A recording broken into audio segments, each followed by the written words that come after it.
In this tutorial, I'm going to show you guys how to do a Nashville effect.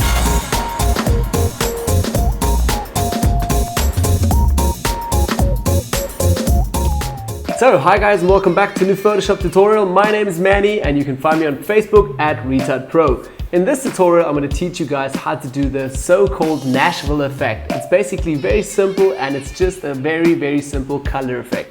Let's get right into the tutorial. Okay, so as you guys can see, I've already imported today's image again into my layers palette here and just renamed that to basic. Now before we start, I just also want to say a quick thank you to Rosalind for sponsoring today's image. You can find more about him in the description down below. Okay, great, so let's start right away. First of all, I've already called up here my action panel. If you don't have the action panel here, just go to window and call up actions. So basically I'm going to do the whole effect and record it as well as an action. Let's go just to my Pro Actions folder here, and I'm just going to create a new quick action. I'm going to rename this to Nashville Effect and going to hit record. Great, so everything that we do now will be recorded by Photoshop. So for the first start that I want to do is just work a little bit in the shadow areas with levels. So basically going back to adjustments here and selecting a levels adjustment layer. I just had a thought here. If you guys don't have a black and white image, or if you still want to reconvert this to black and white because you didn't do this in Camera Raw or Lightroom, you can simply also go and create just another black and white adjustment layer over here. I'm not going to select it now since I'm already in the recording phase here from actions. So let's get back. I'm going to go to levels over here and first of all create a levels adjustment layer. Now we're just going to work on our shadow areas, basically meaning I'm going to go back into the levels channels and go back to the blue channels. In the blue channels, I'm just going to take the dark areas and push them up all the way to around 70%. So this is like a rough starting point. I know it looks a little bit aggressive now. So that's a nice thing again with the adjustment layers. I can always go back after the time and then tweak it again a little bit. But that's the first start. Then as well, let's go and create a new adjustment layer from down here. I'm literally just going to create a new solid color adjustment layer. As well, as you guys can see, it's still set here to red. I'm going to choose like a little bit of a off yellow, a little bit orange color as well. A little bit more of a lighter yellow. As you guys can see, like so. I've actually written down a number previously that I liked a little bit more, which I'm going to write quickly down here where we have the hashtag field. So you guys can also type in my number, which is basically F5DFB5. Great. So as you guys can see, that's a little bit of the a little bit yellowish, white yellowish color. I'm going to hit OK over here. I'm going to pick that. Now, very simple, we still need to just change the blending options here to multiply, and as you guys can see, that's being affected really nicely on top, just working on the highlights of this image. As well, we can also go back to the adjustments here, and if you like the color burn a little bit more, that's a little bit of a dramatic feel here as well, giving just the whole purple touch to it. If you want to also linear burn, yeah, let's a little bit sepia, dark sepia, which also looks pretty nice. As well, what I'm going to do is go obviously back to multiply and keep it to multiply. Now, for the next step, we still want to get another curves adjustment layer to just give it a little bit of a faded effect, like we also did last week in our previous tutorial. So I'm going to go back to adjustments, select a curves adjustment layer over here, and we're going to make now a slight S-curve with our anchor points.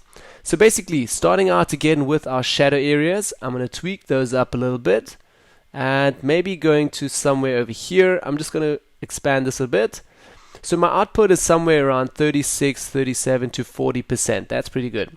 Then as well, I'm going to put another anchor point over here to take the contrast down a little bit again. And I'm going to try to put it somewhere around like 60 to 70% as well for the output. Yeah, and like output 74, that's alright as well. So again, you already have like this really faded and matte look on your image, but I do want to tweak my highlights a little bit more. So I'm going to take the highlight slider over here and push that up a little bit further. Yeah, maybe to like 180, or actually let's take it down a little bit, 170 input and about, yeah, I can't really decide, maybe like a 200 output.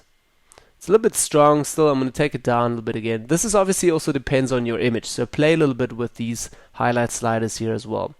Great, but that's basically all. Again, I'm not going to, if I wanted to, I can go back now into the levels over here, and again under the blue channels tweak the black sliders. But I do want to have them a bit stronger. Due to that, I'm still recording an action. So again, what I'm going to do here is just hold Shift on the keyboard, select again our last 3 layers here, go to this little arrow guy over here, select it, and say New Group from Layers. Again, put all of these layers together in a group, rename this again to Nashville Effect, hit OK, and now I'm done with my whole technique. Now I'm just going to literally hit stop here on the action, which also basically means now our whole action was done recording. Let me just find it over here. So Nashville Effect has stopped recording. There we go, we've got it there.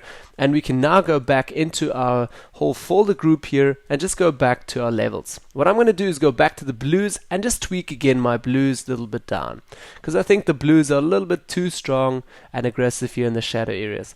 As well, I can also obviously tweak them if you want them a little bit more. I like them to have them maybe at like around 50-55% instead of 70. So 70 is just the starting point.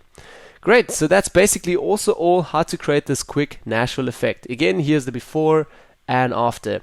I'm going to hit delete quickly and just show you guys why I've also recorded an action. I can basically go back to my actions field here, select Nashville, hit play over here, and directly Photoshop does everything for me. How awesome is that? So it speeds up my workflow again, and if I bring in new images, I can just quickly and easily apply this action. Again, I can open it, go back to the levels, go back to the blue channels, and tweak those down or up again, depending on the next image that I'm working on.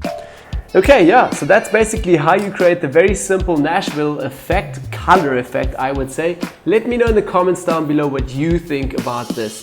Then also, if you like this episode, don't forget to hit the thumbs up, share it with all your friends who can benefit from this, and don't forget to subscribe. Thanks again, guys, for watching, and I'll see you next time. Bye-bye.